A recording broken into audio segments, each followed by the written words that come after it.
இப்போ இந்த வீடியோவில் நம்ம ரிலேஷன்ஷிப் பற்றி பார்க்க போகிறோம். அதாவது ஒரு டேபிளுக்கும் இன்னொரு டேபிளுக்கும் உள்ள ரிலேஷன்ஷிப். அதுக்கு நான் என்ன பண்ணிக்கிறேன், என்னுடைய ஒரு எக்ஸல் ஷீட்டில் 2 டேபிள் போட்டுக்கிறேன். ஸோ இந்த டேபிள் வந்து இப்போ நம்ம கரண்ட்டாக யூஸ் பண்ணிட்டு இருக்க அந்த ஸ்டூடெண்ட் அண்ட் ஸ்கூல் இன்ஃபர்மேஷன் அப்படின்ற டேபிள்லேருந்து நான் எடுத்துகிட்டு வந்து எக்ஸல் ஷீட்டில் போட்டிருக்கேன். கீழே வந்து நான் வந்து இப்போ புதுசாக கிரியேட் பண்ண போகிற உள்ள டேபிள். ஸோ இந்த 2 டேபிளுக்கும் உள்ள ரிலேஷன்ஷிப்பை பற்றி தான் நம்ம இந்த வீடியோஸில் பார்க்க போகிறோம். இதுக்கப்புறம் வர வீடியோஸில் இதில் ஏன் ரொம்ப ரொம்ப இம்பார்ட்டன்ட் அப்படின்னா, இந்த ஃபர்ஸ்ட் டேபிளுக்கும் இந்த செகண்ட் டேபிளுக்கும் ஒரு ரிலேஷன்ஷிப் இருக்குது. அது என்ன ரிலேஷன்னா, இந்த ஸ்டூடெண்ட் ஐடி. இந்த ஃபர்ஸ்ட் டேபிளில் இருக்க இந்த ஸ்டூடெண்ட் ஐடி அப்படின்றது பிரைமரி கீ. ஸோ இது வந்து செகண்ட் டேபிளில் ரிஃப்ளெக்ட் ஆகும். ஸோ எந்த ஒரு பிரைமரி கீ செகண்ட் டேபிளில் ரிஃப்ளெக்ட் ஆகுதோ அப்போ அதை வந்து ஃபாரின் கீ அப்படின்னு சொல்லுவாங்க. இப்போ இந்த டேபிள் எடுத்துக்கிட்டிங்கன்னா செகண்ட் டேபிளில் இது பிரைமரி கீ, இது ஆட்டோ இன்க்ரிமெண்ட் ஆகும் 1 2 3 4.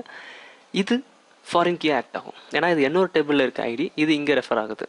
இப்போது இந்த ஃபார் எக்ஸாம்பிள் இப்போ பார்த்துக்கங்களேன், இப்போ ஆண்டோ இருக்கேன், என்னுடைய ஸ்டூடெண்ட் ஐடி 1.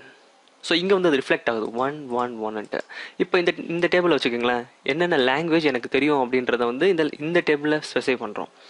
ஃபார் எக்ஸாம்பிள் இப்போ இங்கே 1 இருக்குது, இங்கே 1 ரிப்பீட் ஆகுது. ஸோ எனக்கு PHP தெரியும், SQL தெரியும், C# தெரியும்.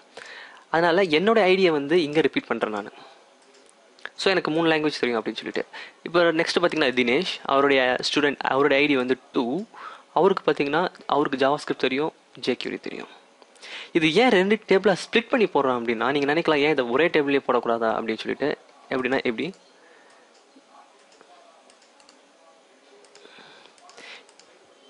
இப்படி போட்டால் இங்கே வந்து நம்ம வந்து லாங்குவேஜ் அப்படின்னு போட்டு PHP C# அப்படின்னு போடலாம். ஏன் வந்து நான் இந்த ஒரே டேபிளே அதை செய்யாமல் விட்டேன் அப்படின்னா, இங்கே இருக்கு பாருங்களேன் இன்ஃபர்மேஷன். ஒன்று ஃபர்ஸ்ட் கேஸ் வந்து இது பிரைமரி கீ. ஸோ என்னோட ஸ்டூடெண்ட் ஐடி வந்து ரிப்பீட் ஆகாது. ஸோ அப்போ எனக்கு வந்து நான் திரும்பி எனக்கு PHP தெரியும், எனக்கு C# தெரியும் அப்படின்னா நான் இதை எப்படி ஸ்பெசிஃபை பண்ணுவேங்க.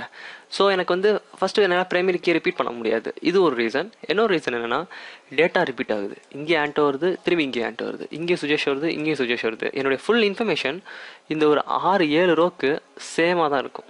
ஸோ ஆக்சுவலி பார்த்தீங்கன்னா நம்ம டேட்டா பேஸை தேவையில்லாமல் இதுக்கு செலவு பண்ணுறோம் அப்படின்னு அர்த்தம். அதுக்காக என்ன பண்ணுவோம், இன்னொரு டேபிளை க்ரியேட் பண்ணி அதில் வந்து வெறும் இந்த ஸ்டூடெண்ட் ஐடியை மட்டும் கால் பண்ணால், ஸோ எனக்கு இந்த 3 காலம் வந்து PHP SQL C# இந்த 3 ரோ வந்து இந்த ஸ்டூடெண்ட் ஐடி 1க்கு சொந்தமானது. ஸோ அதான் 1 1 1 போட்டிருக்கேன். ஸோ இப்படி தான் இந்த டேபிளும் ரிலேட் ஆகுது. ஸோ இதை வந்து கம்பைன் பண்ணும்போது நம்மளுக்கு இந்த ஆன்சர் கிடைக்கும். ஸோ அது எப்படின்றத பார்க்கலாம். நம்ம ப்ராக்டிக்கலாக கோடில் வந்து ஒர்க் பண்ணும்போது தெரியும். ஸோ ரிலேஷன்ஷிப்ன்றது ஒன்றும் கிடையாது. ஒரு டேபிளுக்கும் இன்னொரு டேபிள் இருக்க ஒரு டேபிளில் ஒரு பர்டிகுலர் காலம் இருந்து இன்னொரு டேபிளில் அந்த காலமாக வந்ததுன்னா அப்போ அது ரிலேஷன்ஷிப்பாக கருதப்படும். இப்போ இந்த டேபிளில் இது பிரைமரி கீ. ஸோ இதே காலம் வந்து இன்னொரு டேபிளில் வரும்போது அதை வந்து ஃபாரின் கீ சொல்லுவாங்க. ஸோ ஒரு டேபிளில் primary key and foreign keys இருக்கும். ஸோ இதை மட்டும் ஞாபகம் வச்சுக்கோங்க. நம்ம வந்து நெக்ஸ்ட் எக்ஸாம்பிள்ஸில் பார்க்கலாம்.